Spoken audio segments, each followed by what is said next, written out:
I'm gonna be Wilson again. It's like, Heidi ho, neighborino.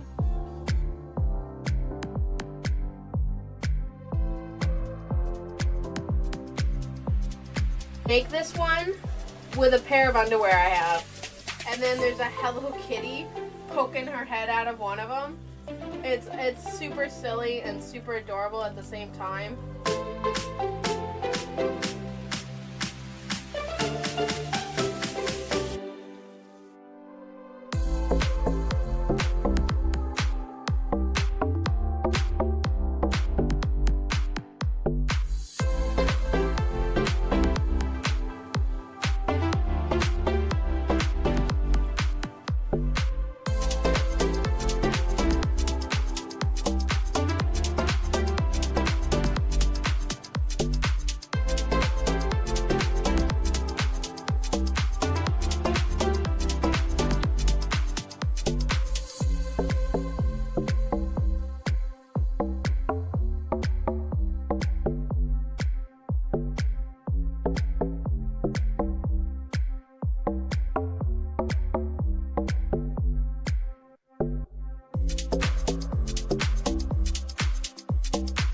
Oh, the cat has taken over my spot.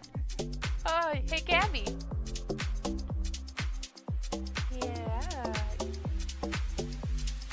Hi, honey.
Well, good morning, everybody. I hope you are doing flippin' fantastic. Oh, where's my... There it is.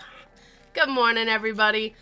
It is a Sunday morning, and we are up early. You know this isn't our normal time. Good morning, everybody in the chat. You guys are super active this morning. You must have had your coffee, or maybe you're sipping on a mimosa.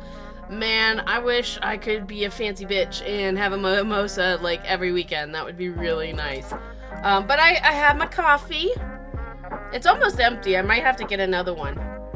Good morning, Susan. Good morning, Purple and Amanda. And thank you for the follow, Stitch Max. Thank you so much for that. And welcome to the Quilty Crew, Joe. Officially, you've got like the best emotes on Twitch. I'm not biased or anything. Not at all. But they are the best emotes on Twitch. To start off the morning, I'm gonna do the silly outy thing real quick. We want to say thank you to HelloFresh for being our sponsor for the month, and this is the second year in a row that we are a HelloFresh partner, which is exciting for me. I like when a sponsor wants to work with me again, right? So I must have done something right the first time. But yeah, if you guys are looking for, you know, easy meals, not having to go out grocery shopping or anything like that, go ahead and click the link and head over, and you'll get about 65% off plus a free breakfast item for the life of your subscription. So yeah, even if you just hit that link, it makes me look good for the sponsor. It don't matter. But yeah, today we have a special guest. We have Adelle Pears from Pear Quilting, and I gotta say, we're gonna get right into it. There's no dilly-dallying about it around here. We're gonna go right into it and say good morning to Adelle. How are you? Hello. I'm all right, thank you. How are you? I'm doing good. You are such a beautiful person for coming on here. And for those who don't know, Adelle is... I gotta turn down my music a little bit.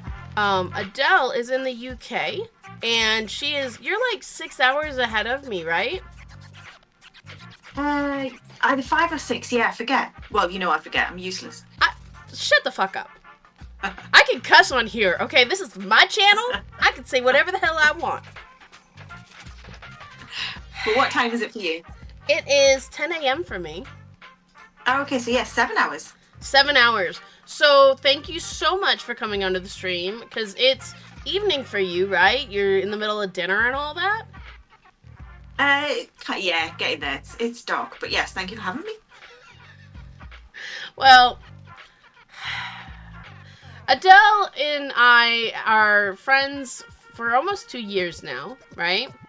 And I have this special friendship with Adelle where we both are very negative about ourselves, but Adelle does it in such a funny and witty way that nobody yells at her the same way, except for I yell at her. Right? I yell at you just as much as everybody else yells at me about being negative on myself. Just a little bit. Because you're fucking brilliant.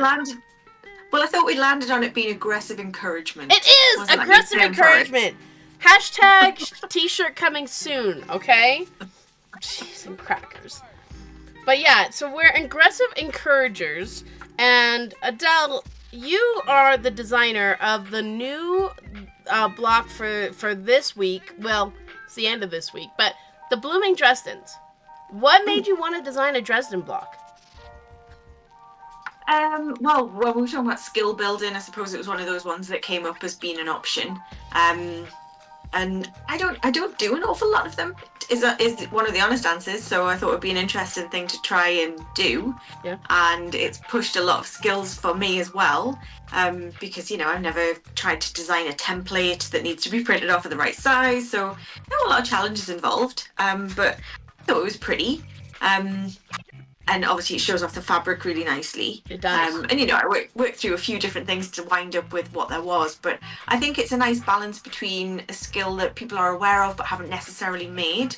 So it's got a little bit of challenge to it, but it's also, I guess, one of the easier blocks once you actually start making it, because there's some really complex blocks in our challenge. And it needs to have that bit of balance, doesn't it? That it's kind of the same thing that you just repeat, but you end up with something quite unique at the end of it. Yeah. I would agree with that. I know I was a little behind from last week. And TJ's block, the curved block, really kind of intimidated me because I'm not really good with curves. I've done like one curve before because like the Tula butterfly quilt, I'm sure you've seen that one, has like this circular pattern in the thing. And I had just butchered that to hell when I did that like 3 or 4 years ago. So, and then even doing hers, even though the instructions were really good, my seams were way off and my blocks are all cattywampus and I have to rip them apart and redo them. Yeah, so I'm a little upsetty spaghetti at myself. But your block, Dresden's always seemed to be very intimidating looking. And I've seen them for a while now, and you'll see them like on TikTok and Instagram where people are taking their grandfather's ties and things like that and making Dresden blocks. And it's like this beautiful idea, but it was one of those things where it just didn't ever feel like it fit my thing. You know what I mean? It just wasn't on my radar. But your block has been really fun, and I gotta say, I am in the middle of sewing. I'm hand sewing, so I am doing that. I am almost done. I only have two and a half more little Dresden petals to do. It's pretty. It is very pretty. And I didn't fussy cut per se, though I could see how fussy cutting really could have fun. But I did make sure that all of my Dresden plates were going in the same direction. That way it's a continuous all the way around. Yeah. And then I have my little one. I'm so proud of myself that I So didn't cute. screw it up, right? Like my seams were okay, my 1/4 inch was better. And I even did my little circle in the center. So it'll go in. And I did fussy cut that one. So it'll be the little planter in the center. So I'm excited. I'm excited for that. And It's so pretty. It's a beautiful block. We talked a little bit about this, and Joe in the chat says that your Dresden block is her new favorite skill, by the way. Just so you know. Just so you know. Thank you. Yeah. We talked a little bit, because for those who don't know and aren't a part of the Sprout Quilt Builder, we've been doing community Zoom calls twice a week on Thursday nights and then Saturday mornings, hosted by the wonderful Joe, who's in our chat right now. We were talking yesterday morning, because you were actually able to make a Zoom, which I was really excited about. We were talking about you making a full quilt of the Dresdens.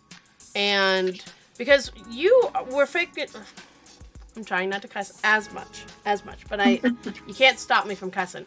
But you are fantastic in your pattern where you actually give the maker, like right out of the gate, you give them 2 options. So if they didn't want to fiddle with these teeny tiny little plates and all the little thingies, they could just make this one with a core around that, right?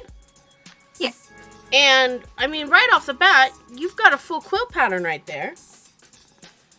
Because you've included both sizes. Like, that to me, if you just took that block and repeated it, I mean, you didn't have to do anything special, right? Are you thinking about making it into a quilt? I think you could have a lot of fun with it. I've thought about whether there might be a border option of like trying to make it like an S curve rather than so you did half ones and see if you could do something like that. But yeah, I think it's got potential. Yeah.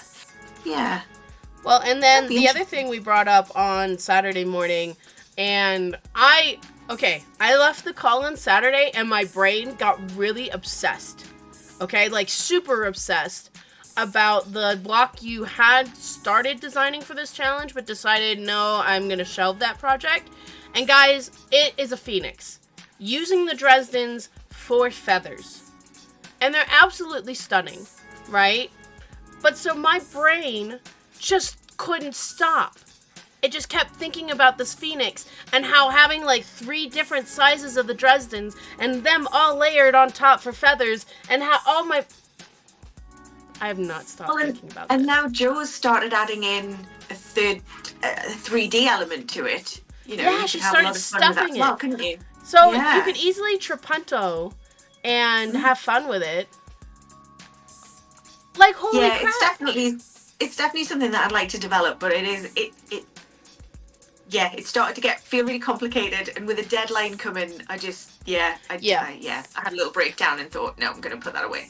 I do hope to come back to it at some point. I hope you do, and if not, I know Joe and I are sure we would collaborate with you 100%, because then, just now when you said that Joe is helping and reminding me of the stuffing, what if you and Joe work together to make a stuffy?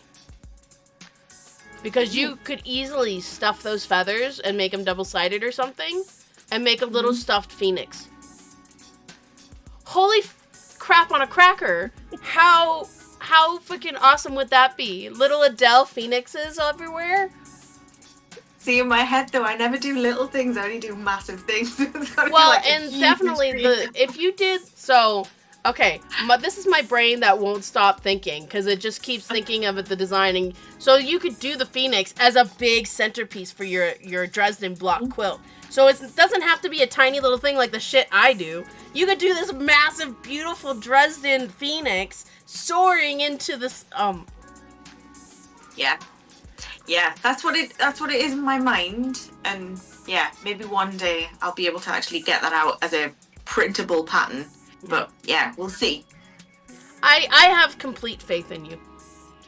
Well, if not, there's always ghostwriters on there. I can just tell them what I want and That's true, Yeah. and we do have some ghostwriting friends that could do that. I mean, but Adele is selling herself short because she is an amazing tech editor on top of being an amazing quilter and an amazing quilt pattern writer. You do a lot of tech editing, so really, you have all the skills to do it all yourself. It's just a matter of time, right? Well, I can correct other people in technology. That's easy enough to do. I suppose that's true. It's always easier looking at somebody else looking in than it is to look at yourself, right? Yeah. Actually drawing the diagrams and drawing the templates and stuff, I find that quite challenging. Mm-hmm. I think that people find that quite easy, which is great. But yeah, that's the side of things that I really struggle with. Oh. I mean, I'm sure that we have the resources in the Quilt Designer Collective to make sure. That's kind of what I love about our group, is we are such a modge podge of people, right? We all have our strengths, we all have our weaknesses, and we all can, we can count on leaning on each other. And it's not just like, oh, this is a business group and only business questions and da-da-da. No, we're all friends, and I love that. I don't feel like, I don't know about you. I'm sure this is a me thing, but I've always, even when I was a kid, had kind of a hard time making friends, like close friends, and I'd always have a couple close friends, but that was it. I wasn't one of those people with a big group of friends, right? And I always found it hard to make friends out of like the school atmosphere, right? And like being the adult, and and I was always told by like my parents and my grandparents, oh, just wait till your kids are in school, you'll make friends with the other parents. I don't like, I might know one or two of the parents, but I wouldn't call them my friends, right? If anything, I am the awkward older person with the crazy hair that they don't really want to, like, they're intimidated, honestly.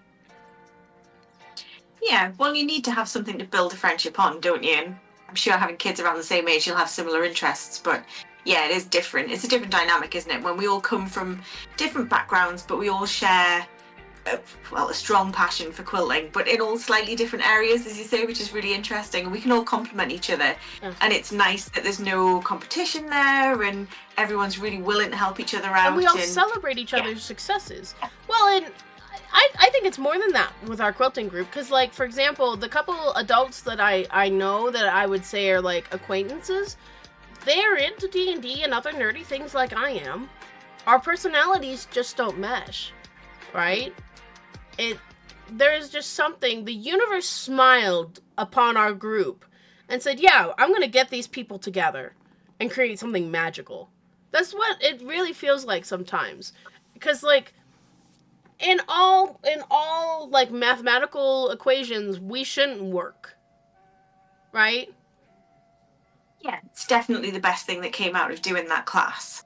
Agreed. And yeah, I'm really lucky to have done it when I did it and got put in the group that I got put in. Yeah, right? Well, and great. Even like with TJ being our mentor for that group, and putting both groups together. And I don't know if you remember, but Susan actually like showed up to our group like the first one or two times, and then was like, I think I'm in the wrong group, and then went over to the second group, and then we ended up getting merged together anyway. Like, I just thought that was so funny. Yeah. And it is. It's a lovely group. And yeah, really lucky. And I definitely would not be anywhere near where I am if I hadn't met you lot. I think we all could say that. There's a lot of people in the chat saying that this is a perfect description of our group. I'm so glad to have met you all. Susan said I was in the right group. I just didn't know it yet. And there's a lot of talk about how, this day and age, like, Ashemi says he doesn't even know his neighbors, which is my neighbors too, and yeah, we don't. All I know is at this point is the houses around us have sold and they're renters. Like, that's all I know. And they don't like taking their trash out. So that's all I know about my neighbors. But yeah, there's just something so special about the chemistry of our group, and I'm very thankful for it. And, I kind of talked with Stitch about it on the stream on Friday. about how at this point in my life I am okay with the open and door of friendships and how things kind of change in our lives and we all get into different positions. But I feel like for a lot of us, because like for example, we have somebody who already kind of is drifted away from the group. Things in her life changed and quilting business and all that kind of wasn't her priority anymore. So being accepting of that, merry-go-round, I guess is a good way of saying, of how our friendships can come and go, I think is important to remember. Yeah, and I think there's enough of us that we can kind of dip in and out, and there's always somebody around when you need something or when you're looking for something and to try and help out when other people need it. But equally, if somebody does need to step away for a period of time, it's not that hard to come back in. It isn't, and usually you're getting if you're stepping away for whatever reason, you've got at least one or two people who are messaging going, hey, are you okay? Yeah. And like most people, like I don't know many people that would do that anymore. Like that's just not. And honestly, I don't know how close we would be without Discord. Because I definitely don't think we would have bonded the same over a Facebook group. And there's no way we would be this close over emails. Right? Yeah. Yeah, and definitely we couldn't physically meet up with any regularity anyway. Sorry, one of my dogs just made a very strange noise. You've got 2 doggies. And they are lovely and big and beautiful. What are your dogs' names? Barney and Teddy. Barney and Teddy. They don't get along though, do they? Barney really hates Teddy, like with a fiery passion that you just have never seen. It's all very odd. I don't know. It's been a challenge. Because Barney is like an old cranky dog and Teddy is a young pup, right? Is that my understanding? Yeah, so Barney's getting on for about, I think he'll be 6 this year. And so I lost my older dog a couple of years ago, and Barney was kind of bereft. He just was moping about the place, and when I went out was just, I have little doggy cameras, and just was wandering around and couldn't settle and just looked really, really upset. So I thought, well, I'll get him a little friend and he'll hopefully be feeling a bit better. And he just hates him, just hates everything about him. Everything Daddy does just pisses him off. That is just so funny, because you would think that, I have a buddy, I can be happy again. No. It's like, no, Mom, no one's replacing my old buddy. I'm going to be angry at this thing. Yeah, I think looking back, Barney was just maybe trying to get more treats and he just overplayed his misery. And then he realised he totally overshot the mark. And now he's got to share everything. Yeah. He shot himself in the paw. That's what he did. Holy crap. Pretty much. Yeah. But yeah, as Teddy's gotten bigger, it's gotten a bit easier. So we'll hope he mellows.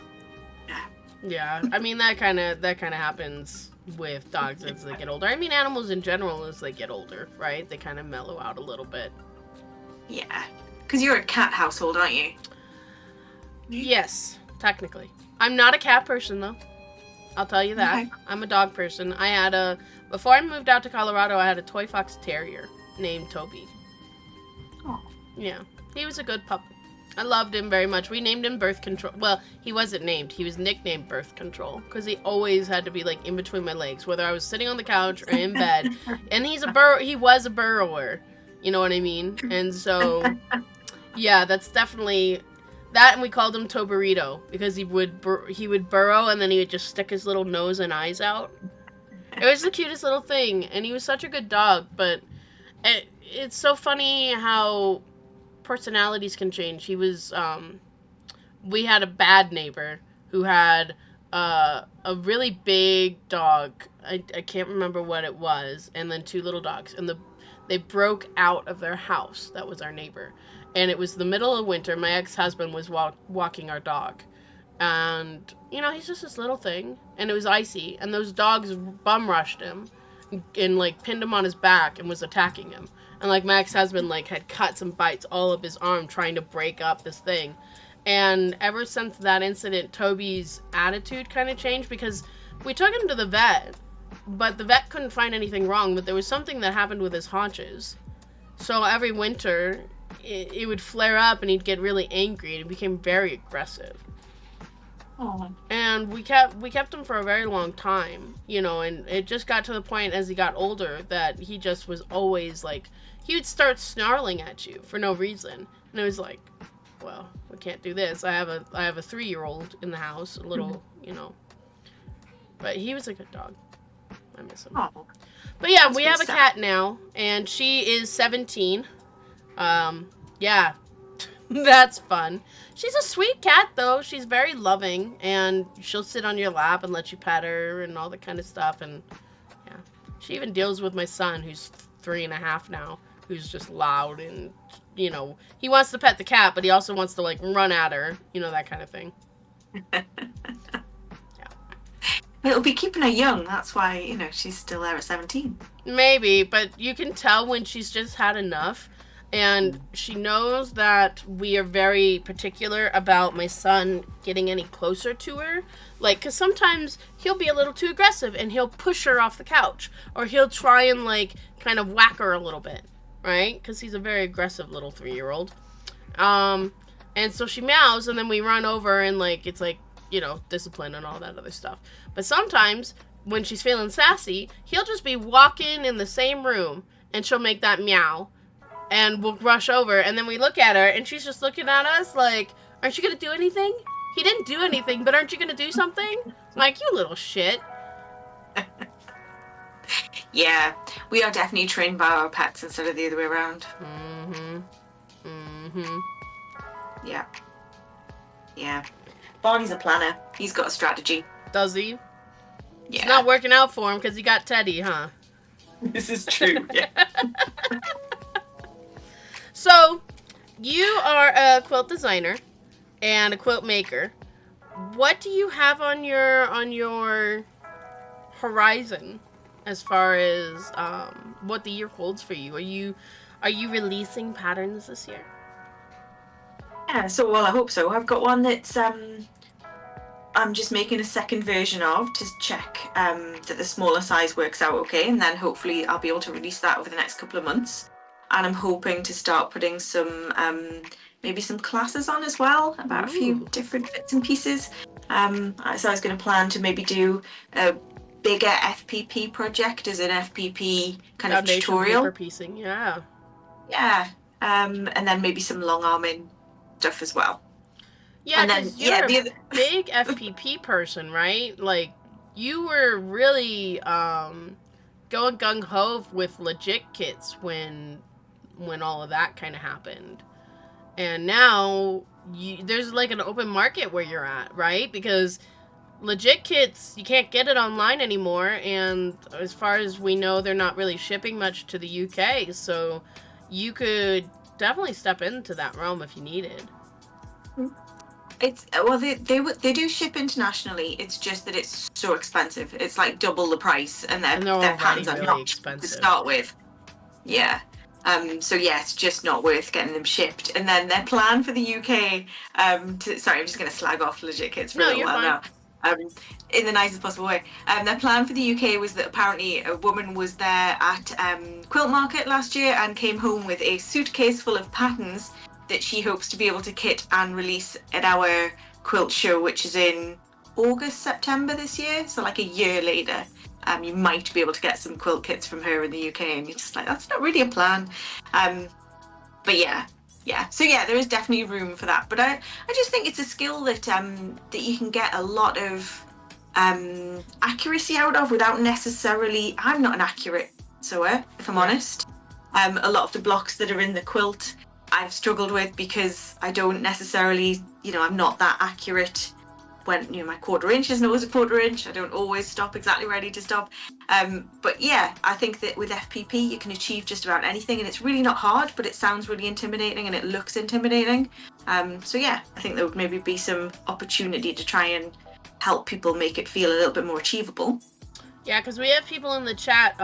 Purple Peony Poppy says she asks if there's going to be any basic FPP classes, because she would love to take a class. Because I feel like FPP is I feel like any quilt skill can feel really challenging and unapproachable when it's something you haven't done before. Yeah, But I think with FPP, I don't think there's such a thing as a basic or a complicated pattern. I think there's a time commitment. You either want something fast or you want something that's going to take you longer. But it's essentially sewing straight lines. The complicated bit is knowing where to place your fabric so that when you flip it over, it's in the right place. Well, some of But our once brains don't work that way. Because, like, Yeah. I've thought about designing, because there's some complicated seams that I'd like. But, like, just trying to, like, my brain doesn't work with the angles and the reverse and, like, okay, how is everything? No, my brain doesn't do that. Yeah. I'll draw pretty patterns and cut it out of fabric. That's what I'll do. I'll leave the FPP to you. Yeah, your applique is beautiful and it totally works for you. See, this is what I mean. I can be down and negative about my stuff, and then she's like, "Oh yeah, it's beautiful and fantastic," and then she'll make 7 mug rugs of a penguin, right? But then she'll be the same thing about herself, and I'm like, "No, shut the fuck up. No, you're fantastic. Stop it." I was just looking to see if I had one here, but I don't. I've put them elsewhere. I love my little pengu. He's so cool. Yours are so much better because you can actually see the marshmallows and the steam. Like, yeah. I'm happy with them. Well, if it bothers you, you could always outline them a bit more in thread, because you do your thread painting. That's true. Or, because I satin stitched this one because of wanting to be able to wash it if it got coffee or cocoa on it. So I definitely could take a fabric marker or a colored pencil or something, because I've done that before in my art quilts. To make it mixed media, you take pastels or something, and you just add the value that you need. Because I'm lazy and I don't necessarily want to add like 1,000 pieces of fabric. Yeah, and that's appreciated by the people who do your patterns. I hope so.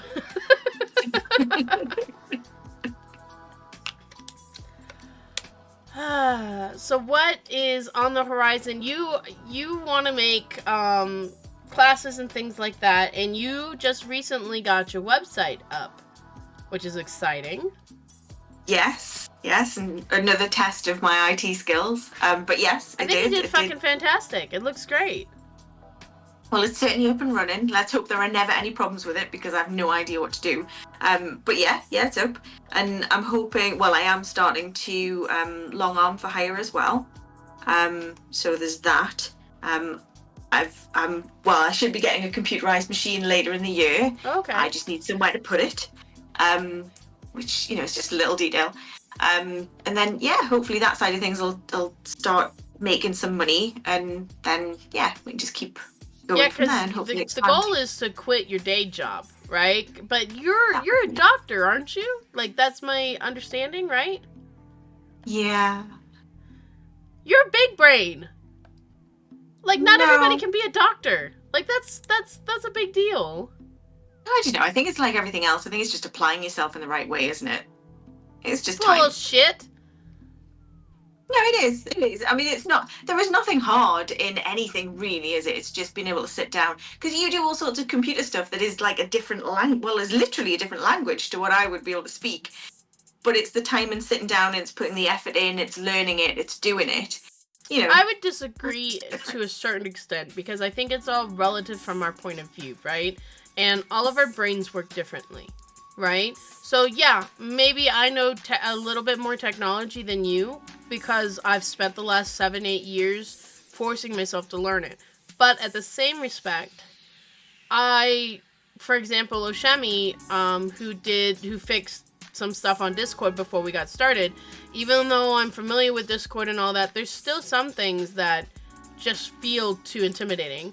And he's learning how to actually program and talk with computers and make things work. Like, he works with custom programs that can make your house a smart house and turn on your lights or turn on your screen and TVs, lock your doors, all that kind of stuff, right? Wow. And I listen to him talk about it all the time.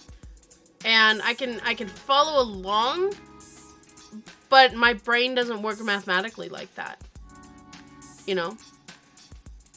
Yeah, that would just be a total mystery to me. I mean, I like it. I like being able to use that sort of technology, but no, I could never ever design it or write it or do anything like that. Right. But the same's true in medicine. There are bits that I can do and there are bits that I can't. So you know, it's just where you end up, isn't it? It's where your experience is, and it's what you've applied yourself to. Well, and Purple Poppy says that brains have different capabilities, so that's a good point. You know, we all go at the speed that our brains allow us, right? Whether we want to go faster or not. Yeah. On 25 years ago, you know, something that seems like a good idea, you know, once you've done it for a long time, it doesn't necessarily seem like such a good idea. You've been doing medicine for 25 years. That's a long time. Yeah, it will be about that since I finished uni, I think, yeah. Which is scary, isn't it? It doesn't feel like that much time has passed, does it? Yeah. But I'm old. I'm, like, really old. You're not that old. I mean, to be fair, for you and me, as far as Twitch, I can see all the wrinkles on my forehead with the lighting right now, and that's really making me old. But, like, for Twitch, we're old people. We're dinosaurs, okay? Because Twitch is a young people's platform, right? Like, who wants to hear the old grandmas talking about sewing, right? But we're not. Well, your audience. Yeah. Yeah. And grandmas have a lot to say that it's useful. Yeah. Yeah. Totally trying to justify my existence now. Oh, shut up! You don't have to justify shit to anybody, okay? I think that's one of the things that I have to laugh at, because, you know, it's really easy for us to go, oh, those Gen Zers, oh, those boomers, oh, those whatever. You know what I mean? We generalize so much about, oh, all those people. Hey, thank you for the follow. Thank you. I see your puppy in the background. Big puppy. But it is so easy for us to just generalize, and I think this is just human nature in general, right? We generalize by race or by age or by whatever, generation. And, you know, it's easy for me to say, oh, well, those Gen Zers, they just don't want to grow old, and they're terrified, and they think somebody who's over 25 is old, right? And I know not everybody thinks that way, but, you know. Yeah, but that's the thing, isn't it? When you were 18, you thought 25 was really old. And then you got to 25 and you started thinking, well, actually 30 is really old. Then you get to 30 I didn't think they were old, really to be fair. For me, I didn't think they were old, because a lot of... I have an old spirit, right? A lot of my friends were older, right? So I always felt, though, it was more of, when I'm 25, I'll be an adult. I'll be an adult, and I'll be adulting, and that's when my life will start. When I was in college, when I'm done with college, as soon as I finish college, then that's when my life will start. The next chapter in my life, and I'll be an adult, and da-da-da. And I'm almost 40. And I'm like, when do I start feeling like an actual adult? When do I actually feel like I'm not living paycheck to paycheck and, like, actually have shit under control? Like, what the hell? Yeah, I don't know if anybody ever reaches that stage. I was going to ask if you felt like an adult, because, yeah, that's an interesting one, isn't it? I still don't. Yeah, I have kids, and I still don't feel like an adult. But, I mean, to be fair, I sit and I play video games almost all the time. And I get to play with fabric. I fondle fabric and all this other stuff. I don't do the adult things, right? But at the same time, my parents were the ones, I mean, my mom was the one who taught me how to play video games. I remember our first computer. It was one of those DOS computers, and it was in the garage. And my parents, because we were in California, so it didn't get that cold, right? But my parents, one person in their friend group was really super brain smart, right? And they had figured out how to set up a whole, like, gaming forum before they were a thing. So they were all gambling on their little DOS computers with the green screen and and that's what they did. They played poker and stuff on their computers. Like, I remember that very vividly. I remember those computers as well. Yeah. I think one of our first ones were the ones where you put the cassette in, and, like, halfway through loading a game, you'd have to take it out, turn it over, and start it again. I had a Teddy Ruxpin. And that was nightmare fuel. A little bear that had a cassette that popped out. It'd be like one of the horror games that are out nowadays. Like, holy moly. Oh, kids today, they don't know they were born. I mean, but again, it's all relative, right? I mean, my kids are going to be a generation that grows completely with computers and cell phones. I just got my daughter, who's 11 this year, or she turned 11 last year. She got her first cell phone at Christmas, right? Like, I was in high school. I think I was a junior when I got my first phone, and it was one of those old Nokia flip phones or whatever, right? And it's just such a different generation. I found my first phone a little while ago. I moved house and I found my first home. Mine was like one of those Nokia bricks. Yeah. It has an antenna that you still pulled out. Right. I still have that somewhere. Well, and like, I could not imagine, looking back at my life, that I'd be making a career of playing with fabric and quilting and all of that kind of stuff. Because when I was a kid, my mom was one of those people that made all of our clothes. Like, I had two sisters. We were all like less than a year apart. And so she made all of our clothes, and they were all the same, and we looked like damn triplets. It would drive me nuts, right? But I remember going to those old fabric shops, and the musty smell you'd get, like the smell of old people, right? And they'd just be these giant bins of discount fabric, and then the displays and everything, and it just was like all the colors and all the fabric, and it was just so dreary, right? I could not imagine then that those fabrics would lead to what I play with now, with these bright, intense hues and patterns and more moditional, or however you want to say. Because, I mean, honestly, we kind of went through a quilt revolution around 2008, where people really kind of felt more free to design what they wanted to. And especially, like, with Spoonflower, right? All of a sudden, it made it so much more accessible to so many more designers who couldn't get into the big wig fabric companies, right? Yeah. Well, and I guess it was much more utilitarian when, certainly when I was little. It wasn't really that you did it for fun. You did it for, as you say, to make clothes, and it was a practical thing that you needed to do. Yeah. Well, and like, I remember play quilts that my mom would make, and they still had fun prints. Like, I remember one was like Disney prints, right? So like, there was Donald Duck and all that other stuff, so they still had those kinds of things. It just wasn't the same as it is now. And quilting has changed so much. Like, I still have quilts that my mom made for Christmas that I still use on my kids' beds, right? But they're tied quilts. Nobody ties their quilts anymore, and that's like a whole taboo of like, oh, well, that's not really quilting. Like, but nobody really talks about it. Well, that might be something for you to do a class on as well. Oh, no, fuck that shit. You don't want to lose these skills, though, do you? I mean, it's not something I would ever do, because you know about my feelings about hand sewing, but, yeah. Adele's dog is adorable. Yes. Look at that dog just peeking out like, okay, Mom, what are you doing? Mom, what's going on? It's just like he's going, you're talking nonsense, I'll take over. And here he comes. Yeah. Forever United says, very welcome. I'm one of those older ones and enjoyed your recent conversation and viewpoints. So, we appreciate that. Thank you. But yeah, so it's just very interesting because, like, there's a lot of things that I probably wouldn't do nowadays that are, well, and like, even rotary cutters, we take those for granted. But they came in the 90s. Like, that revolutionized quilting patterns and quilts in general. Because everything used to be cut out, you know? Well, even sewing machines. I mean, when I was growing up, I think our first one that we had was a treadle sewing machine. You know, you literally had a straight stitch, and you know, if you didn't keep pedaling, you couldn't do it. Right? My mom has one of those because it's a collector's item now, right? And she has one in her like foyer or whatever the fuck you want to call it. Excuse me. But yeah, and she'll actually sew on it. I'm like, what the hell are you doing? You got a beautiful Bernina upstairs in your sewing room, and you're treadling along on this thing.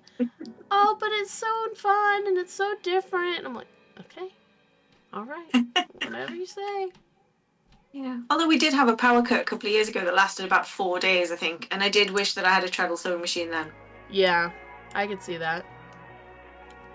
I saw something very interesting on TikTok the other day. I think it was from Mixed Domestic. he had a hand sewer. It looks kind of like a stapler gun. And you just go up and down and you squeeze it and it does the stitching.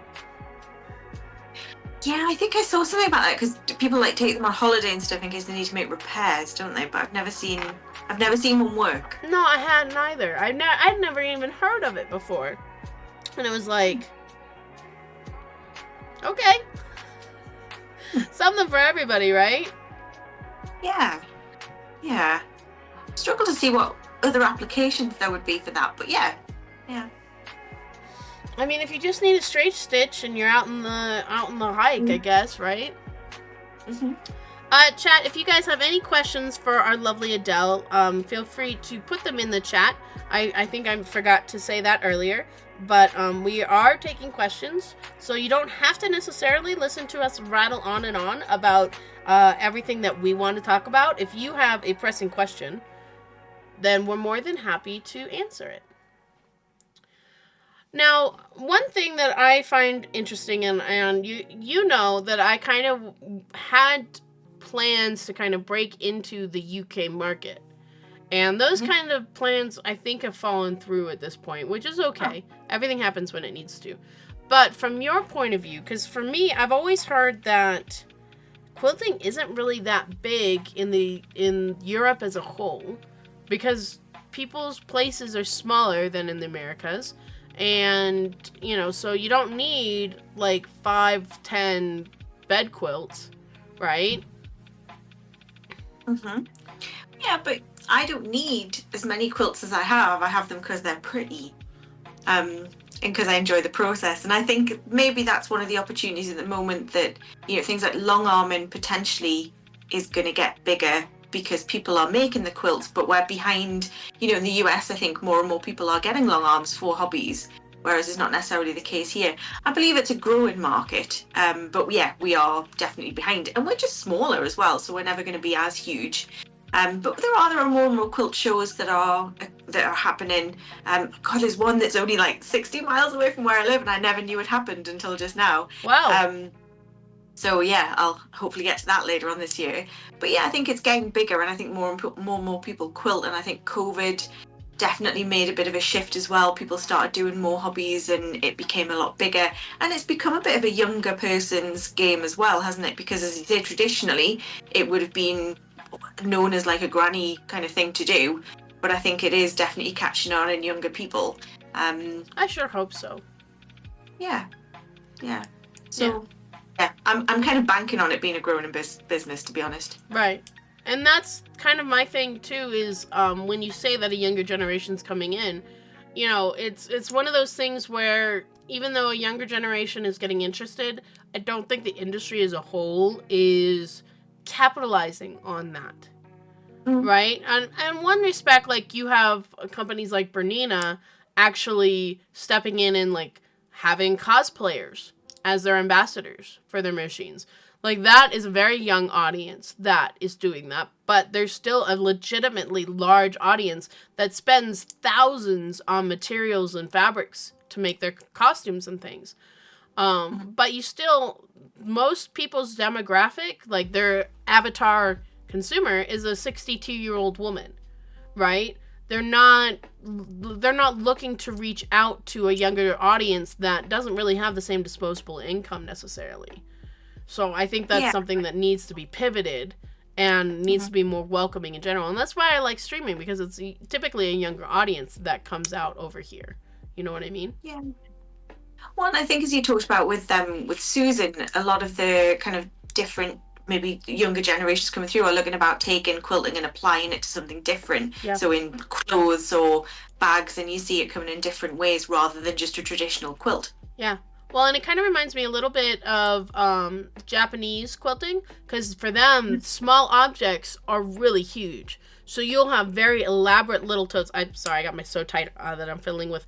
But you'll have these little bags and purses that are very elaborately quilted with very tiny pieces, and then embroidery on top of that. And there's a lot, and it's all very muted color tones and things like that.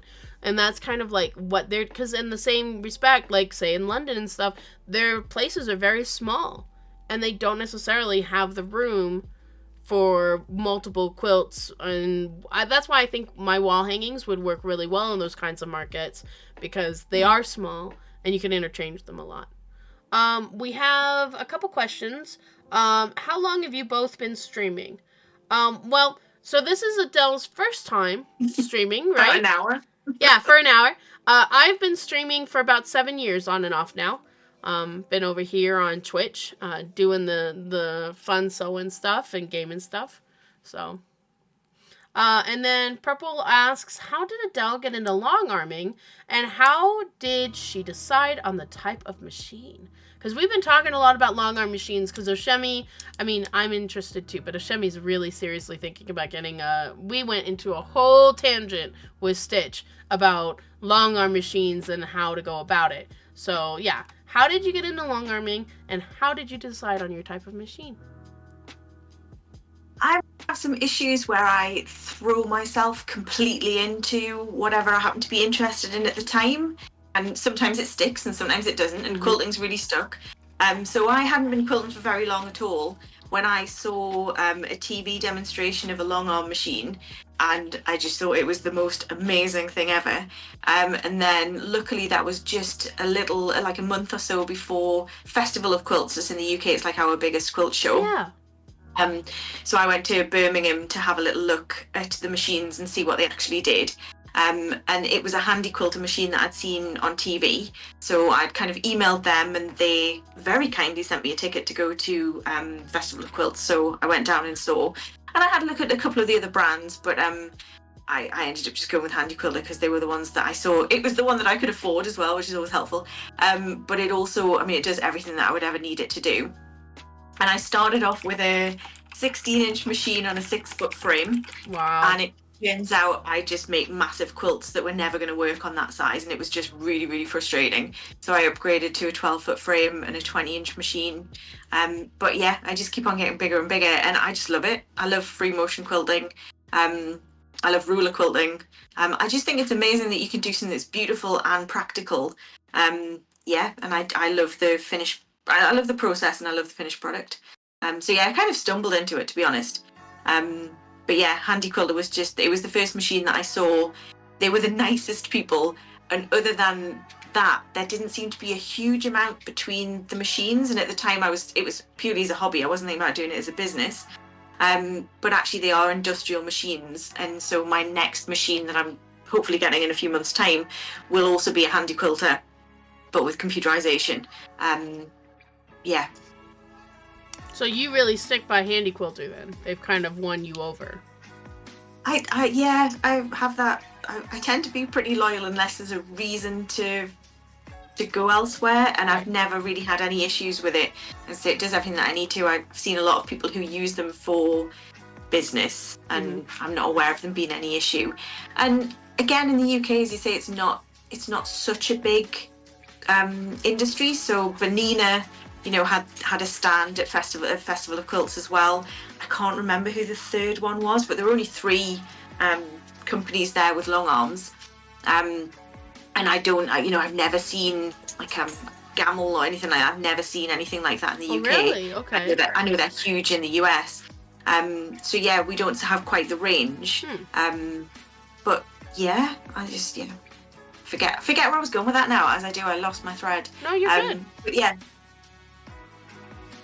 That's really, because I think the first time I went to a quilt festival kind of thing, I forget what it was called. I went with my mom, and I was really still new to quilting in general, and I didn't even know about long arming or what any of this was, right? And I saw a Gamel, and it was like, wow, this is classy. And then you could demo on it and sew on it, and I'm like, wow. Like, if I had one of these, man, I'd be going nuts. Because just that fluid motion, right, of moving the machine, like... Yeah.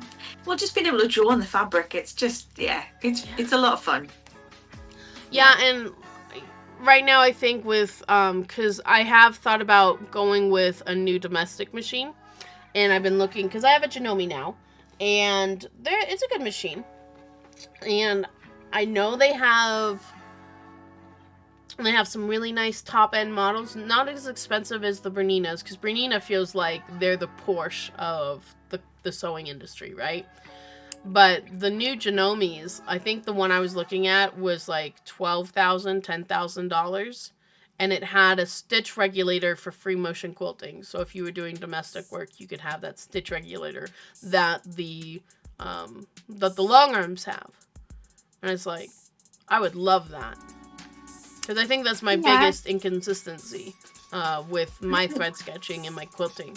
It's just a lot of jerky movement for me. But if you were going to invest that in a domestic machine, wouldn't you be better investing in a sit-down machine? Because I know you talked about that with Stitch as well, but you're talking about a similar sort of amount of money for. Oh no, it's not a similar. I mean, if we get a used machine, it's a similar amount.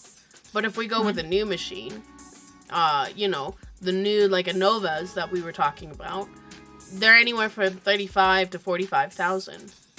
Oh, sorry, I meant like a sit-down long arm, if you were talking about like domestic. See, I don't think I would go with a sit-down long arm, to be honest with you. It's not, my mom had a George, and I think that was at the time $5,000, $7,000. And it was nice because it's an industrial needle with industrial size throat and all that kind of stuff, space to work. And it sits like a domestic, and so there's a lot of familiarity in that. But I don't want to keep moving my quilt around like that and having to deal with the weight and everything. And the idea of being able to put it on a long arm machine where I can roll it here and there where I need, and then I can just draw, right? Yep. Yeah. No, you definitely need a long arm. Yeah. And I think that's the direction that we're thinking about going. I don't know. I keep talking about it, and I probably won't stop talking until Oshemi actually like pulls the trigger. Well, I think some ways I'm in a similar position, because while I have my current long arm, which is an Amara, which is a 20-inch throat space, the one that I am getting because I've put a deposit on it, is the largest one. I think it's a 26-inch machine with a 14-foot frame. And my intention is to buy it and be able to do enough alongside my day job that I can pay off the machine with a view to also building up my client base over that period of time, so that then I'll be in a position to start reducing my day job and, gradually transitioning over. So yeah, that's the plan. That sounds... Oshemi is kind of yelling, saying, yeah, I need to sell like 500 pedal dance to be able to get it. Okay, listen. Things happen. Don't tell the universe it's not gonna happen. It'll be fine. Amanda goes, holy shit, a 14-foot frame. Yeah. Well, I had two recently. I had two quilts. To be fair, I made them myself. It's all my own fault. But I really struggled to get them on the 12-foot frame. They ended up being just over 120 inches wide, I think. And so when you're on, you can't use your side clamps, which is really frustrating. But yeah, I struggled, so I need the 14 feet. Yeah, and Purple says, holy smokes, can't wait to see your quilting space to house a 14-foot frame. Yeah, me neither. Well, because you're in the middle of building something, aren't you? Well, we haven't quite started yet. I'm still in the process of emptying the sheds that I'll have to dismantle and move out of the way to put it in. So hopefully next weekend, depending on the weather, we'll start putting the base in. And I do also, it's not going to be massive, certainly by US standards. It's a 9x6 meter cabin that we're going to put in. So yeah, so it should be fine. And I'm hoping to be able to fit my current machine in as well. So I'm going to try and keep them both. I mean, that's the way to go about it, right? And I wouldn't say that it's not massive.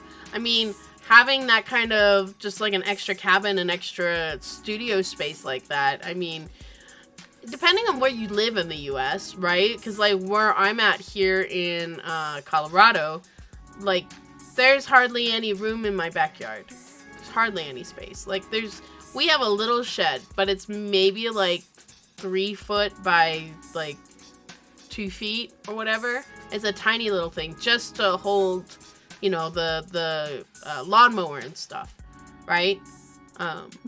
Even just thinking about trying to get a long arm machine in this house, like, is a challenge.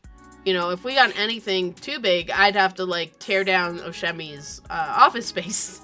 We're like, I'm sorry, honey, you don't get a computer or your workout bench or any of that stuff. We're putting a long arm machine in. It'll be fine. It'll be fine. That sounds like he would be on board with that as well, though. So Oshemi says, why not? Every time we tell the universe it won't happen, the universe goes, oh yeah, hold my beer. Yeah. I mean, that's true. Yeah. But well, I live on my own and I couldn't find a place in the house to put it, so I don't know how anybody manages it, but I'm a hoarder. Are you a hoarder? You don't sound like a hoarder kind of person to me. Oh no, I'm a hoarder. Yeah. But I'm okay with it. I mean, we kind of have... I feel like anybody who's in the quilting sphere is kind of a hoarder because we have our stashes, right? Mm-hmm. And as much as we can say, oh yeah, no, I need this because, you know, who knows if I'm going to need this fabric at this point. But I'm telling you, I have so much fabric that, like, I look at it nowadays, I'm like, what was I even thinking? Like... Yeah. Yeah. When I started out with dressmaking as well, mm-hmm. So I have a huge stash of material to make clothes with. And now, of course, I just don't get around to it because I spend all my time quilting. So yeah, I do have an awful lot of fabric that I probably should part with, but I won't. Well, and I think that's the nice thing that upcycling and up quilting and all that kind of thing has really kind of been taking off, which is good. But there are plenty of charities and stuff that would take material that we're not using, you know. And I've thought about that. It's one of those things where... But I do keep dipping into my stash because I'm not really buying much fabric. Like, the most fabric I've bought has been for this Sprout Quilt challenge. Wow. Okay. Yeah. Well, I was going to say, I mean, the fabric that you're talking about, that you look at and think, well, what was I thinking? Have you actually fallen out of love with that fabric? Would you give it away? Or is it just that you haven't found the right project for it yet? Well, a lot of that stuff I bought specifically for projects. And usually they're kid quilts or baby quilts or whatever. And it's just like, am I actually going to make this stuff? Like, I have this fabric from I'm sure you've heard of the Flower Fairies. I forget who the author is of those books. But they made a fabric line. And it had coordinating fabrics. I think it was with Northcott. And had a panel with all sorts of different fairies and all that kind of stuff. And I had this grandiose idea of making a flower fairy quilt for my daughter. Because I was really big into fairies as a kid. And I just never got around to it. And she's not really into fairies anymore. And, like, as much as I like fairies, I'm not as exuberant about it as when I was a kid either. So, like, am I actually going to make anything with these panels? Am I actually, like, I don't know. You know? Yeah, but you always have the option to do it. And I guess true. It's always something that, if you ever did, I think that one of the issues is that we just don't have the time to do it, isn't it? And if we ever found ourselves with enough time, you would then make it and either fall in love with it, or you'd have something to sell. Yeah, but, I mean, you know that I've been having a hard time with the whole selling quilts, because, like, I have 2 commission quilts that I'm still supposed to be working on, that I just have so many other things that I'm trying to do. And I really just need to, like, put a pause on everything else in my business and just finish those and get those the fuck out of my queue. Because it takes up a lot of mental space for those. Let's see, what are they talking about? Purple says, I got a 12-foot frame in my small house. Where there's a will, there's a way. You have windows in your basement. That's true. Amanda says, my long arm takes up my sister's entire living room. Granted, it's not that big, but... Oshemi says we could fit a 10-foot under the window in the basement, but then you'd lose your second planned cutting space and storages. Now listen, where am I supposed to go with my fabric? Okay, where am I supposed to go with that? Something's got to give. Are you giving up your office then for all my fabric? Is that what we're doing? Because I'm totally okay with that. Do you really need a lawnmower? I mean, you know, you could move that out of the shed but I don't and want to just put get my your fabric outside. I don't want to put my fabric inside. Like, I looked out the window the other day because we're supposed to be getting our roof redone. We were supposed to get it done in the fall, but there's been some complications. And so I think it's going to happen this spring, maybe. But the hail from last year really did a number on everything. And I looked out the window the other day, and there's a hole in that shed from the hail. Yeah, so I'm glad my fabric's not out there, because it would have gotten rained and snowed on at this point. Like, I don't know. Purple says there's lots of storage under the long arm. Mm-hmm. That's true. That's true. So you need a bigger frame so you can get more storage under it. If I do that, then this whole system gets shoved back even more. Like, I'm not gonna have any room to walk my big old booty around here. Like, holy crap. Telling you. I'm gonna have to take a 5-minute break. I have to use the little ladies' room, because I have the bladder of a goldfish. If you guys are okay with just taking a short 5-minute break, is that okay? Yeah? The dogs aren't gonna riot? Oh, sorry. Sorry. No, I was talking to you. I'm sorry. Yeah. I'll just sit here. You just sit here? All right. Well, I will put on the be right back screen, but guys, I'll just be a few minutes. We'll be right back.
I'm coming, guys. I'm coming.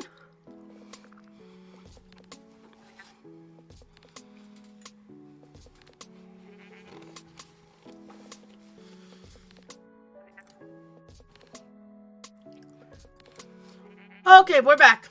We're back. I'm sorry. I tried to be as fast as I could, but the little one, he's getting laid down for a nap. And he heard me come up, and he's like, Mom, I don't want to sleep. I'm like, you have to go take a nap, honey. Tuck me in. I'm like, okay, fine. I'll take 2 minutes. And then I got coffee and a cookie shoved in my face, so I can't say no to a coffee and cookie. Yeah, that sounds awful. I know, right? Like, how dare he know that my fat ass wants one of those red velvet cookies upstairs? Now I want cookies. You asked me for the coffee? Okay, yes, I asked you to refill my coffee. I was not expecting the cookie, though. So, thank you. Thank you for doing that. I appreciate it. Oh, man. So, here's a question for you, and it's not about Sprout or anything, but it is quilting related. What has been the favorite project for you to make? Like, do you have a favorite quilt that you've made or quilted or anything like that you through your quilting career? There are lots of ones that I've really enjoyed doing. I have one I've hung in my bedroom at the moment that is so it's like a medallion style quilt, but it's a plique animals, and a lot of them are from a UK designer called Delphine Brooks. And then because I needed some extra blocks, I made some of my own up. And it's probably the first time I've made some of my own designs and put them in a project. And then I think my quilting really came on around about that time. I'd taken some online classes, and so I'm quite proud of the quilting on it as well. Yeah. So I mean, it's massive, it's ridiculously huge, and I had no need for a quilt that big. But I just think it's beautiful and it's cheery, and yeah, I think I remember seeing that on Instagram. I think you posted it there, and it really is a beautiful quilt. I'll have posted it to death, yeah, because you have not posted it to death. If that's one thing I've learned, is that you have to keep posting, because there's always somebody new coming through, you know? Yeah. But yeah, I think that's probably one of my favourites. But then, don't you find the same thing? Once you start thinking about the projects that you've made, you remember ones that you've maybe forgotten about, and, you know, this one was at this time, and I was really pleased with how this turned out, and not find you get run away with a little bit. I don't know. I know a lot of the quilts that I have made has always been for somebody else, right? Always a gift or a baby shower or whatever, or, you know, a commission quilt. I do have a couple art quilts that I've held on to, that I have had the opportunity to sell, but I just couldn't part with, right? And maybe looking back, I should have, because it would have been a nice chunk of change, but I don't know. I remember seeing somewhere, and this is just as a general artist thing, is that you have to be able to afford your own art, right? You need to hold on to some of those things. Yeah. So, you know, I'm not displaying them right now, but at least I still have them, right? And maybe at some point I will display it. But yeah, I mean, I have a lot of projects that are UFOs though. So like, one of the first streaming projects that I did on this channel way back in the day was the 100 Days, 100 Blocks. And I mean, I loved doing that quilt. And it was such a fun experience, and being able to, you know, to really start growing my community and getting to know people and things like that. And, you know, it wasn't my own pattern, but I kept the book off stream, so I wasn't giving away the pattern or anything, but just being able to kind of cut and sew and hang out with people. And I did a lot of fussy cutting. Like, I have a lot of good memories around that. I need to finish it because it's not quilted yet, but I'm kind of like very angry with it too. Not at it, but with me, because I did the Allison Glass line at the time, and I don't remember what the line was, but it had a lot of the bees and the birds and all that kind of, and 76, I think, was like the big number in that one. But I did a border because it was like I couldn't just put all the blocks together. It was just too tiny and it didn't feel as grandiose. So I put borders on it. One of the recommended border patterns was like a cityscape. So, but I used grunge, and I used this grungy brown, and I hate it. It like totally doesn't go with the rest of the quilt at all. And I look at it and it's like, what was I thinking? Like, I know I was in a rush to just slap a border on and have it done, but I feel like I ruined the quilt. And I haven't quilted it yet, and I've thought about ripping that brown out and putting something else in. But I don't know what I would put in. Well, or using your applique skills, you could put something over it. I don't think I would want to. Okay. And this brown, like, I'm not a big brown person in general, usually. Like, I was an emo goth kid in high school and college, so black is very much in my, I mean, I still wear a lot of black, but, like, when I've designed quilts, I've started going into the direction of, well, if I'm going to use black, let's try and use some purple or dark purple. And if I'm going to use brown, let's try and maybe use some blue or something. Like, and try and get that contrast and get that depth, right? Because black at the end of the day can just feel so flat. Yeah, but then as you say, it really makes some of the brighter colours pop as well. Yeah. But blue and purple can do that too when you're using yellow and orange because they're complementary contrasting colors. So. Yeah.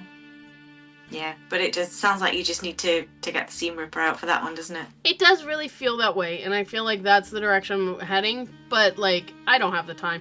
Maybe when Oshemi actually pulls the trigger and gets a long arm machine, because it's a California King. Like, there's no way I'm quilting that on my domestic, and there's, as much as I want to be able to send it out to, because I've never had a long armor quilt anything for me before. I've never had anybody quilt anything for me that I haven't quilted, right? The thought, as talented as you and all of my friends are, because I know so many of you now that are long arm quilters, right?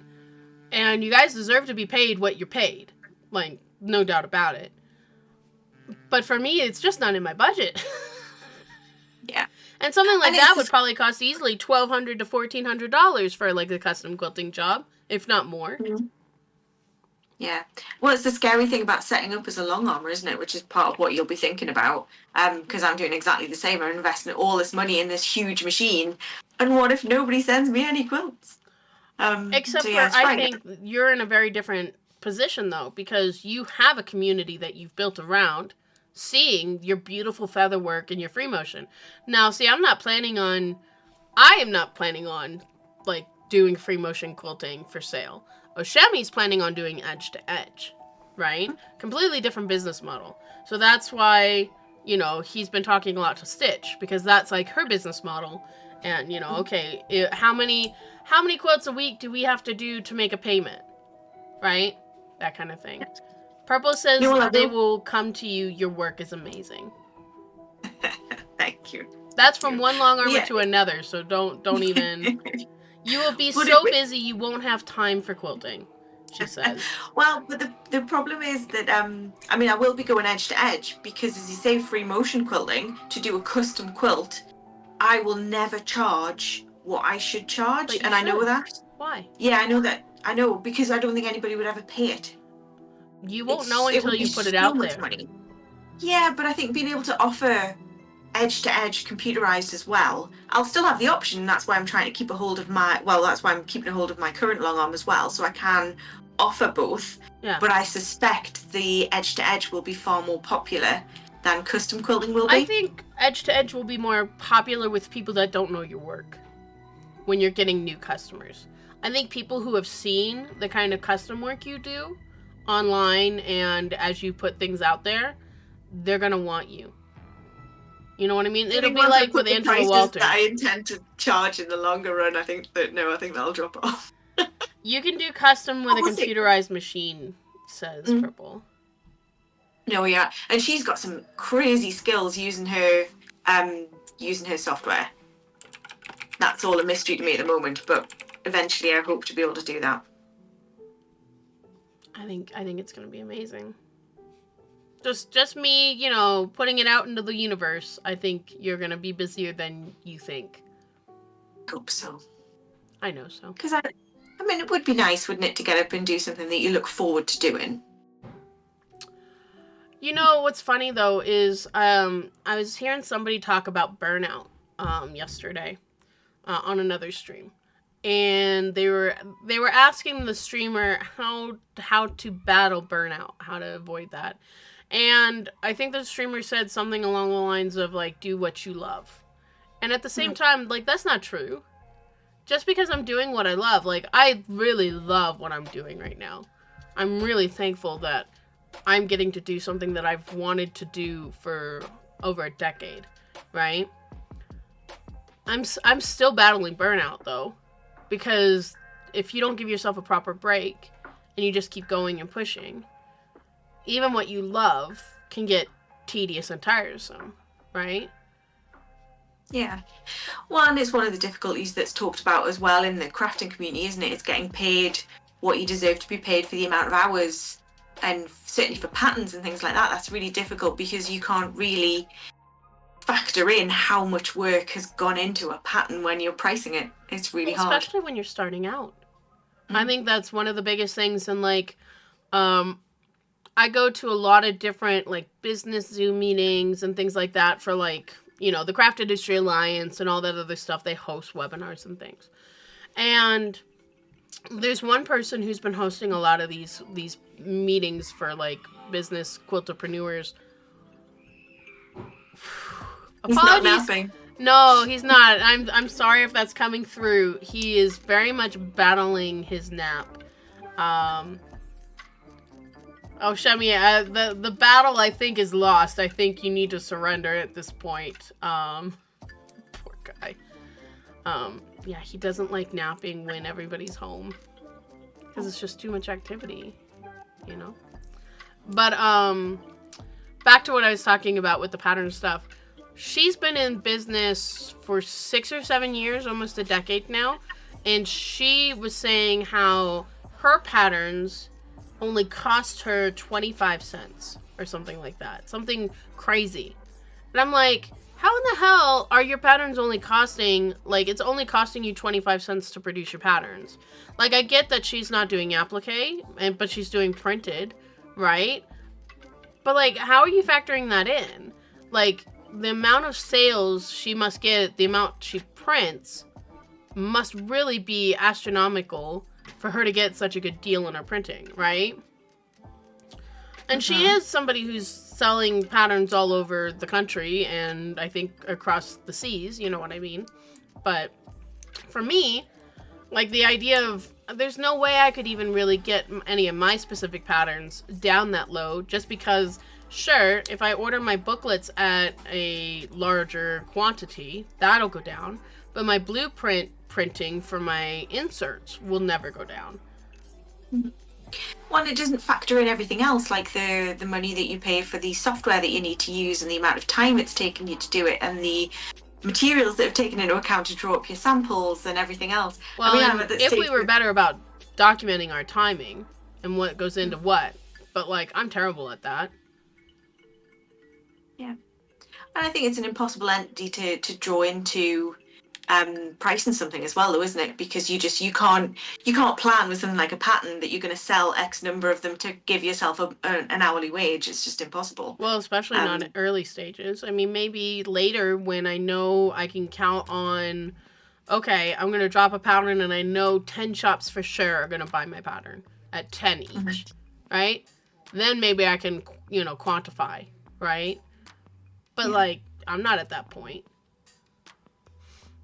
Yeah. I don't know. Purple says to battle burnout, you need boundaries and self-care. She's very wise. She is, isn't she? The boundary thing I'm working on, the self-care thing, I was supposed to have a pedicure today because I was, Oshemi had booked it. He surprised me. He's like, I'm going to book this for you because you need it. And you made this big sell with the distributor and you got paid. So technically you're paying for it, but you need to like reward yourself for that. I was like, okay. because it is important for us to make sure to celebrate our victories, right? Because if we don't celebrate small victories as we go along, that leads to burnout too, right? Because we always are constantly running towards the next goal, and if we don't stop and celebrate that we did, then what's the point, right? But I canceled it yesterday, so I'm not going for my pedicure or whatever I was gonna do. And it's like, Why did you cancel it? honestly, because groceries are so fucking expensive, I could not justify spending the money on that kind of thing for myself than buying food for my kids. You know what I mean? And, like, it's not that dire of a situation, but at the same time, like... Yeah. No, I know. I'll have what more you mean. opportunities to go do that kind of stuff. And, you know, I'm hoping... I don't know how... Things over in the UK are more expensive over here in general. Like, I know your guys' gas and petrol and everything is just so much more expensive than in the US. And whenever anything hikes just a little bit over here, I always have to laugh. Because I grew up in SoCal, and even though SoCal isn't still as expensive as the UK, we're still one of the most expensive... Or, I say as if I'm still living there. But it's still one of the most expensive places to live in the US. Right? So it always felt kind of like kindred in that way, where nobody else in the US really understood when their gas went up 25 cents. That usually meant it went up $1 to $1.50 in California. And I can only imagine how much more expensive it is in the UK. Yeah, things do seem to be getting a bit ridiculous, don't they? So as you say, groceries have gone up, electricity's gone up, and I mean, where I live, I don't have to worry about gas and stuff, but oil's gone up, and yeah, everything's just going up and up, except wages, of course, they're not going up. But yeah, I mean, I suppose I have a similar sort of lookout as you, that I don't necessarily splurge on, you know, things like that would be classed maybe as self-care, because at the end of the day, I mean, I'm on my own, and if I don't have enough money to pay the bills aren't going to get paid. I didn't realize you were on your own. I thought you had a partner or something like that. No, I'm far too antisocial for anything like that. Oh. That's okay. It's me and the dogs. We're quite happy. But yeah, we're just a bit more careful because we just have to make sure that we've always got what we need. And yeah, I've splurged a lot, I suppose, on business stuff, and that's where all my money's going. And it is just at that point where I just need to be a bit careful. But yeah, things are just going up and up, aren't they? And something's going to have to give eventually. But you never know. Maybe I'll release this first pattern and it'll just be an amazing success. And I think I'll be able to retire to the Caribbean. I mean, wouldn't that be nice? I mean, I was saying the other day that we need to have a retreat out where you're at, because you're in Scotland. And it's you send pictures all the time, and it's absolutely beautiful out there. And like, I'd take any excuse to go see you. Well, you're always welcome. I maybe wouldn't suggest right now because we do have a storm. But yeah, once that goes away, anytime. Well, I'd have to get my passport first, and fuck knows if I'm not gonna buy a pedicure. There's no way I'm spending money on a passport right now, or flight. Yeah, okay, fair enough. But you know, you could forget about the long arm and invest in a boat, and you could sail here. I think that would capsize pretty quickly. I think it's a better investment to go with the long arm machine and then finance like a cruise ship to always go around. You could do a quilting cruise to Scotland. I could. Are there quilting cruises to Scotland? I'd have to be invited to a quilt cruise first. Yeah, I know a couple people that are doing that, and like they're going on them like twice a year and every year and all that kind of stuff. It's like, how do you even come up on the radar to be invited to one of those? Like, yeah, I'd be interested. I might reach out to one of my friends who's actually going this year on a quilt cruise and be like, hey, how do I make this work? Right? And your friends are going as a participant or as a quilter, as a teacher? As teachers. Oh, wow. Yeah. Wow. Yeah, it's Kate Colleran. Her and Tammy are, I think her Tammy's business is Tamaris. They're going out together as teachers for a quilt cruise. Wow. Yeah. It'd be interesting. I mean, I'm in general just trying to work up my workshops to be able to start teaching, because I know that's a direction that I want to go. Like, I have a workshop, I think. I have my first workshop in February, and I'm teaching English paper piecing that's non-hexagonal. And that'll be fun. And then I've got 2 OES workshops coming in March and April. So they're all virtual. So, you know, working with quilt guilds is very interesting. I don't know if you've ever had... Do you guys have quilt guilds out in the UK? We do. They're kind of a bit of an unknown entity to me. I know I've had a couple of emails with a local quilt guild, and I was going to do some charity long arming work for them, and then she was going to go and discuss it at the next meeting, and then never got back to me. So I presume they either just hated my stuff, or she just like forgot. But either way, you know, and you're like, okay. So That's yeah, kind of I don't know. what happened with, like, I had a lady reach out last year when I launched my first pattern. She was like, oh, would you come and, like, talk and teach at our quilt guild? I'm like, okay. She's like, just get a proposal to me. I'm like, all right. They wanted 2 lectures and a 6-hour workshop. All right. So I got that together and I sent it to her, and she's like, oh, this is fantastic. I'm going to present it next week and I'll get back to you. And I never heard back. I didn't follow up either. So it was just one of those things where it's like, I could have followed up and maybe pushed it a little bit, but like...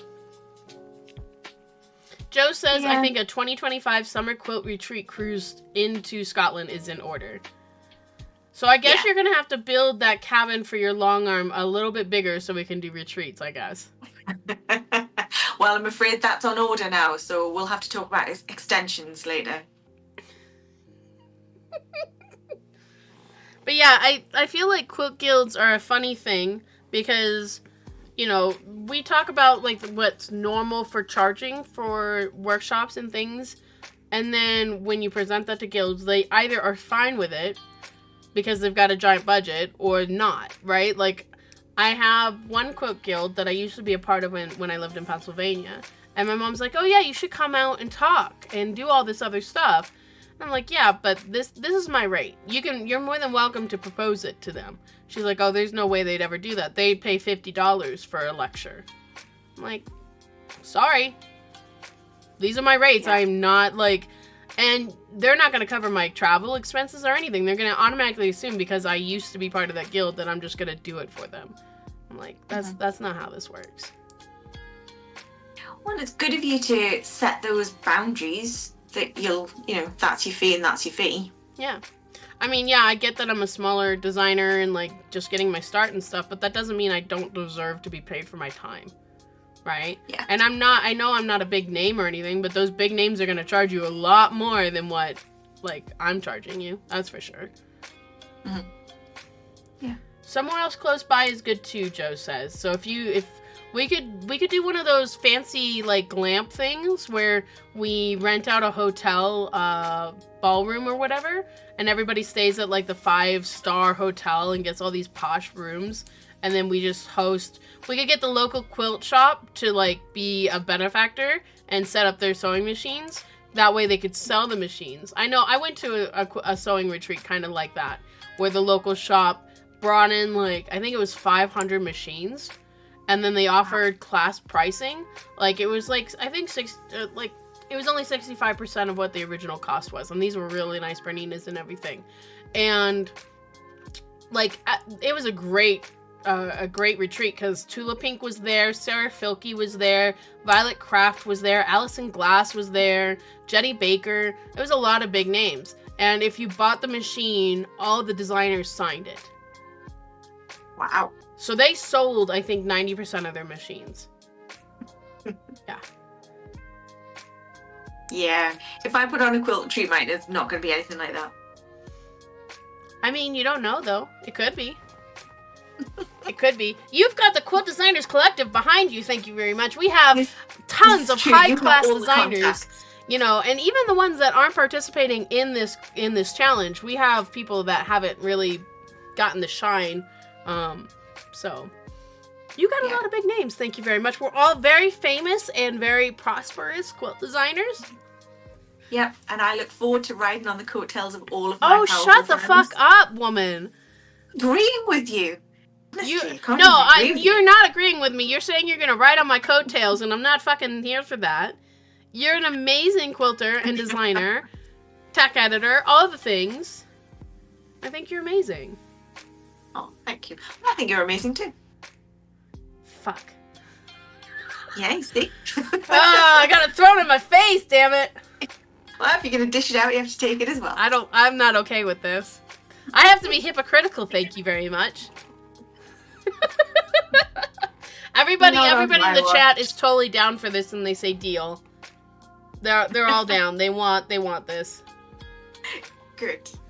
We're gonna need some big organizational skills. I am definitely not that person. This has been a lot. This Sprout has been a lot of organization, and I'm so glad we're a team. I do not know how designers do it all themselves. Yeah, there's a lot of different moving parts, aren't there? There are. Yeah. Just the social media assets alone. Like, TJ and Joe made over 80 assets. Yeah! Yeah. I put in my next 3-month goal to learn something about Canva. That's as far as I've got. I mean, you and Stitch, you both have that on your to-do list. Yeah. Oh, well, maybe I'll let her do it, and then she can do a teaching session on it. Or you guys join forces, and we do, like, hangouts, like Canva hangouts. Instead of paying for more classes, you just, like, utilize the knowledge at your fingertips for free. Yeah. It's just hard because you're at the different times. Yeah, well, you guys get most stuff done when, like, I'm asleep. So, yeah. I mean, I get a lot of my stuff done in the morning. Oh, okay. Yeah. Fair enough. Maybe we'll have to start doing, like, a Monday morning coffee. Because I know you have off Mondays, don't you? Usually, yes. That's what I'm a bit grouchy today, because I have to go into work tomorrow. So, yeah. Usually. That's bullshit. Yeah, I know. And I will act like it tomorrow. You'll be grumpy about it. That's okay. What kind of doctor are you, Adelle? I'm so nosy, and I keep meaning to ask, like, what kind of field of medicine are you in? Oh, I'm a GP. A general practitioner? Yeah. Okay. Yeah. So that's gotta suck. In the nicest possible way, yes. It's become something that I don't think it was ever intended to be. The vast majority of what we end up dealing with is not medical. And it's under-resourced, is underfunded, and people have unrealistic expectations of what the NHS can offer. So it does feel like an uphill battle a lot of the time. Are you sure you're not in the US? Because a lot of what you just described feels like a US thing. Yeah, I'm sure it is the same everywhere because, healthcare is just a difficult thing to provide. And if you're accessible to people, then you end up taking on problems that aren't really things that you can solve in your area of work. But because you're accessible, people come to you with them. So, it's just, it's tricky.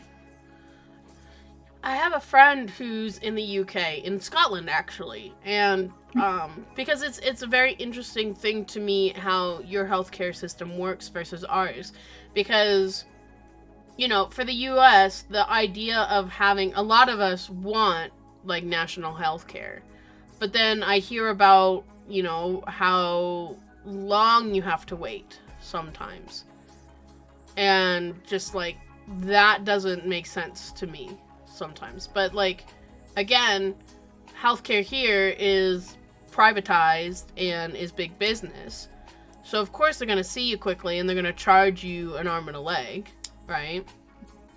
Yep. And if you do want to go faster, you can pay for it, and as you say, you'll pay rather handsomely for it. But the NHS is just funding it's just hard, because it tries to do everything, doesn't it? We try to prevent problems by treating illnesses that are chronic, and then you try and treat the acute stuff, and then you've got all of, as you say, the wait lists and surgeries and everything else that's needed, and then they're starting to clamp down on things that they deem to be non-essential, so cosmetic procedures and stuff aren't available on the NHS anymore. But it's hard to explain that to somebody, and it's when it's something that's quite emotional, it's tricky. Well, and here in the US, cosmetic is slapped on things so easily, right? like, my partner is recently been diagnosed diabetic, so his medicine happened to be part of that new weight loss Hollywood fad. It wasn't the Ozempic, but it was the other one. And because of that, the insurance doesn't want to pay for it because they think, oh, well, this is cosmetic. You're just trying to lose weight cosmetically. And it's like, no, he actually has, and even though it's on his medical records, they still fought him about it. You know what I mean? And then something like my sister, I don't know about, I know we're getting off of quilting stuff, and I get that, guys, and you can yell at me to go back to quilting stuff, but I am fascinated about this kind of thing. But, like, my sister has dental here in the U.S. I don't know about out there, but dental's not considered normal health care, right? And same thing with, like, eye care, with glasses. It's not covered usually on insurance. And if you have a problem with your eyes, then it's not considered mandatory. And especially, like, your teeth and your jaw. If you have any issues, the regular doctors won't do anything about it. They'll send you to the dentist, and then the insurance denies everything. Mm-hmm. And so, I don't know. Yeah, it can be tricky to navigate what the NHS will cover and who it will cover it for, because as you say, the rules are different for different people. If you've got chronic things, then you can potentially get more on the NHS that other people wouldn't be entitled to. And it's just become this huge entity that's difficult to explain to people and really difficult for people to use correctly. Yeah.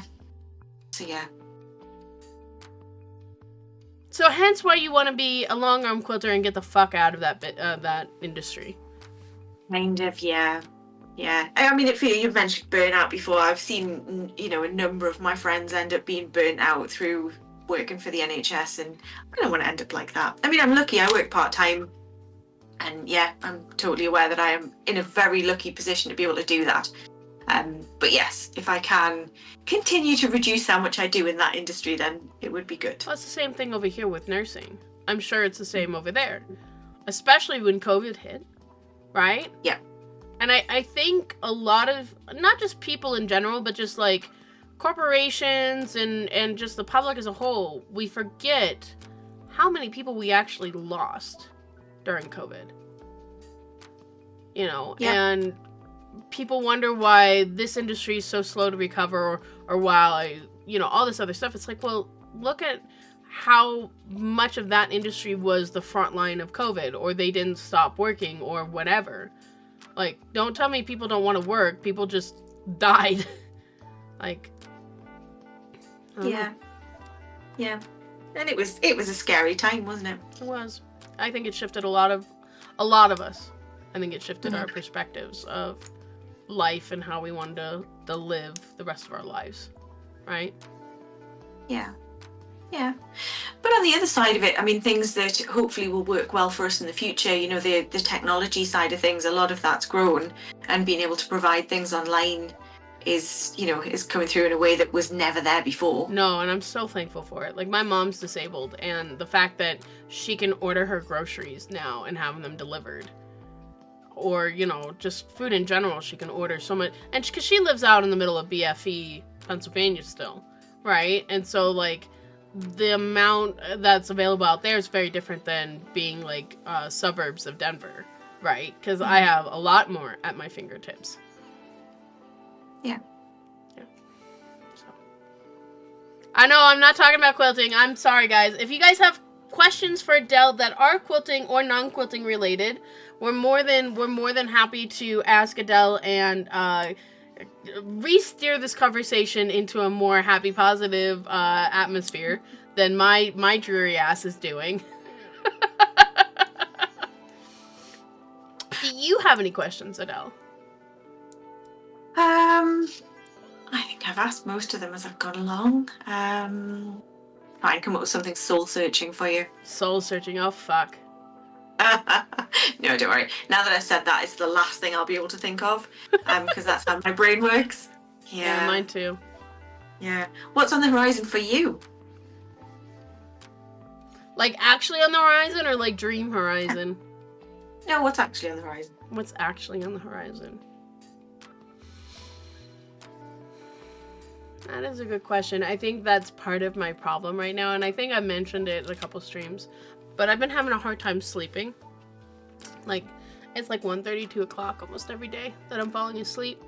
And then I get up around 5, 6 o'clock. Except for today. Oshami let me sleep till like 9 o'clock today, which was really nice. But my brain just won't stop.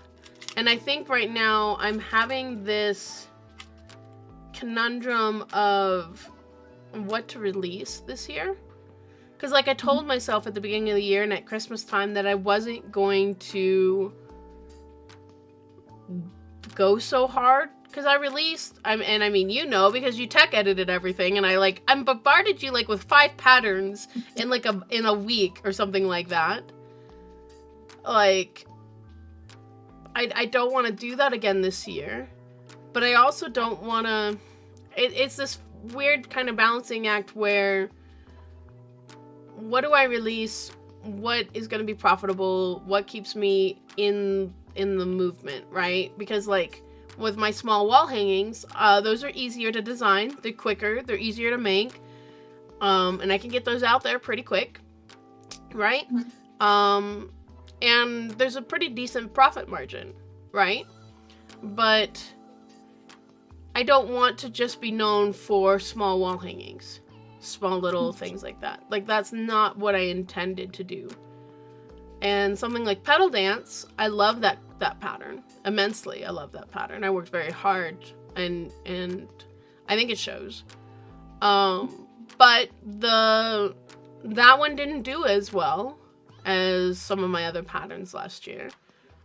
Mainly probably because of the price point, and I'm an unknown designer, so people don't know whether or not, you know, it's a good investment. And it's very hard to see a digital pattern and see how much actually comes into it, right? Whereas with my physical patterns, I can show you what a thick boy it is, right? And the profit margin, even though it's a high price point for a pattern, the profit margin is very small. So the amount of time, energy, and everything that went into that pattern, I'm not going to make as much money off of it as I will with other hangers, right? And you know, I've got Tipsy Tea that I want to release this spring. But it's even more expensive than Petal Dance. And it's one of those things is like, do I actually release that this year? Or do I push it off to next year? Right? And I have certain things kind of like this workshop coming up in February. Was specifically, I specifically chose to do it because it was going to be good timing with advertising Tipsy Tea.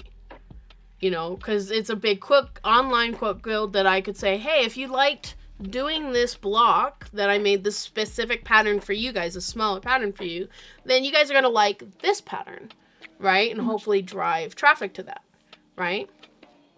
Yeah. But there's a lot of like, I don't knows for that, and just trying to kind of decide, you know, so there's that. And then we just released the butterfly with this one.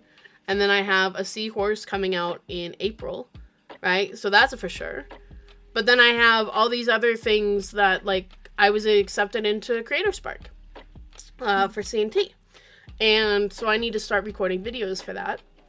But I'm going to be designing patterns for that too, right? And it's like, okay, well, I've just put myself back into this grinder again of just designing small projects and grinding and just producing quick, right? And I don't know. I feel like I'm going to burn out at that rate. But I don't know how to balance all of that, to be honest. Yeah. Well, I suppose that is the key, isn't it? It's balance, isn't it? So you've got some of your bigger projects, you've got your smaller ones. And, well, is there any reason why you can't bundle, like, if the smaller ones were in a similar theme, you'd be able to bundle them into a bigger project and that kind of thing as well? So that's kind of one of those things where I have to keep producing, because that is a thought of, like, bees and peonies, for instance, is flowers and bees. And then I have this butterfly, and I have little Bart, right? And I have thought about, okay, well, if I release enough floral and making the assets, right? For each pattern, I have created assets now. I've created peonies, or I've created a seahorse, or I've created koi fish, or I've created, right? And I can easily take those elements and move them into a larger project.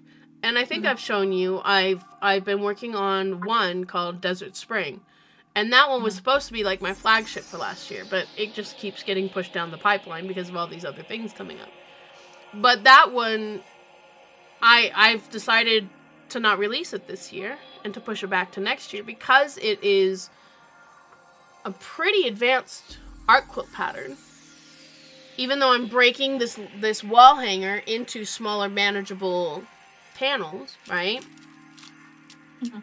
But actually doing a block of the month or something with, like, flowers and butterflies and all that kind of stuff. But again, it's just a matter of making enough assets and enough patterns to actually kind of be cohesive in that respect. And even then, I can't just, like, copy and paste the same exact thing or same size, because then people are like, well, why am I paying twice for this pattern? Right? Yeah. So I have to change it. Like, I've had some people ask me, oh, are you going to make the butterfly bigger? Are you going to make, like, full quilt of this butterfly? I'm like, that's something I could do, is make, like, a 45 by 35 wall hanging of the butterfly where it's blown up and broken down into even more pieces. Right? Mhm. But is that something I actually want to do? Mhm. Yeah. Well, I mean, things like that are so flexible. You could do a number of different things, couldn't you? You could add more and slightly different butterflies, because as you described, you liked kind of Barton going through his journey of becoming a butterfly, so you could kind of build on that a little bit more. So you've got loads of options. But yeah, it's time and it's all the other things that you take on. And I guess you're at that, well, we're all at that kind of stage, although you're a little bit further on, of experimenting with what actually works, and that's how you make the decision about where to go next.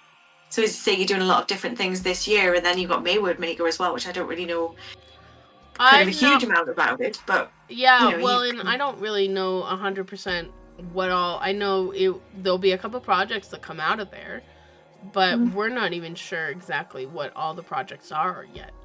You know what I mean? Yeah, So, who knows? yeah.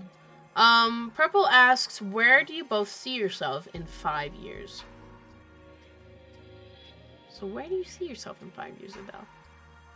Well, hopefully, long arming with like some online, pattern selling and classes. Hopefully, but yeah, we'll see. In a cabin that will be built and insulated and watertight and everything. I think that one's a definite. That one's like in your 2-year plan, right? That one will be done soon. Yeah. No, I hope that that'll be done by the summer.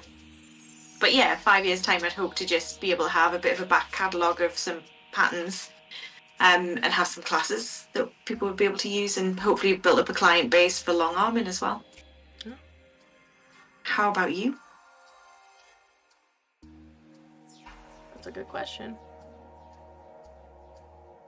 I mean, I would love in 5 years to be able to say that my business has, quote unquote, retired my partner from his current job, and that we're able to fully support both of our entire family. I want to grow the business, so in 5 years, I'd love to at least have hired somebody. You know what I mean? Have a back catalog of designs and be able to be traveling and teaching for sure. I love travel, and I'm really glad that this job allows me that opportunity, right? And I know that that's something that I want to do. As easy as it would be for me to focus on virtual teaching, because I have the setup here. You know what I mean? It'd be really easy just to stay virtual and just do that. But I want to go out, and I want to meet people, and I want to build those connections. I think that's really important for me. Jo says she looks forward to your classes. Thank you. Yeah. I may have a lot of IT questions.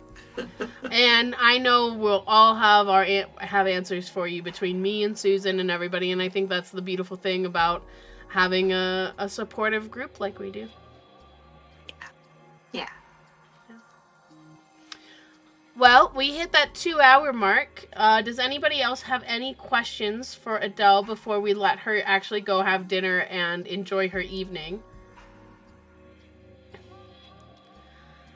Adelle, thank you so much for coming on the stream. I really appreciate it. I know that it's something new and something that is uncomfortable for people, right, when they first do it. But I hope it wasn't too bad. No, you're very good at managing people. Am I? Yeah. I'm bossy. I'm not good at managing people. I'm just bossy. No, you're all good, because, yeah, I would find it difficult to say things without being, led. So you're very good at managing people. I mean, I led you quite a bit. I don't know about that. Why can't I just take a compliment and be good with it? I don't know. I think that's a conversation for another day. But yes, thank you so much for coming. And guys, if you are curious about Adelle, this is the selling outy part, Adelle, where you get to tell everybody where they can find you and your patterns and all that other stuff. So if you want, tell everybody where they can find you. So yeah, I'm just pearquilting.com on Instagram, on Facebook. Yeah, everywhere. Everywhere. Everywhere. Well, eventually, if I ever learn what Pinterest is, I might be there too, but I'm not yet. Joe's gonna have to give us another, See, I put it in the Google search, and it wants to tell me bear paw and not pear paw. Oh, yeah. And I'm like, come on, I wanted to plug your website into the chat room. Like, guys, come on now. Yeah, that was a bit of an oversight, because Bear Paw's Joe Avery, isn't it? She's a big UK quilter name. Well, it's not just that, but like bear paw quilt blocks come up, and like Missouri Star Quilt comes up too because of that. And it's like, damn it. But yeah, you guys can find her at Pear Paw Quilting. She's also on Instagram as Pear Paw Quilting. You guys can join Sprouts if you are curious. Let me put that command in the channel, Sprout. So if you want to join, it's not too late. If you join today, you will get caught up. You'll get all 3 weeks of the blocks on your email doorstep, and we will be launching week 4 tomorrow morning, bright and early. And we'll have Megan and Jody next week, so that'll be exciting. You are just a beautiful person, Adelle. I want to tell you that, because you really are. You really keep me on my toes, because guys, you don't, like, I can be complimentative as much as I want, but you guys don't really understand. Like, I'll message Joe at like 2 o'clock in the morning my time and be like, Joe, here's 5 more patterns, or not Joe, Adelle, sorry, my brain is not working. Adelle, here's 5 more patterns. Can you tech edit these for me, please? Please, please, please. And you do that, and then not only do you do that, but then you make the patterns, and then you take my snowman quilt, and you make a beautiful table runner that now I have to make a pattern for, and like, fuck, I didn't have enough time as it is to make anything, and now I gotta do this, like, shit. Yeah, well, we aggressively encourage each other. I really do have to make a shirt now. I really do. I'm definitely taking that on board, and yeah, I'm running with the aggressive encouragement. Well, I appreciate that, because otherwise I would probably forget with my little goldfish brain. I will be the first person to buy a shirt. Okay. That or a coffee mug. I think it would be a very good coffee mug. Yeah, that's true.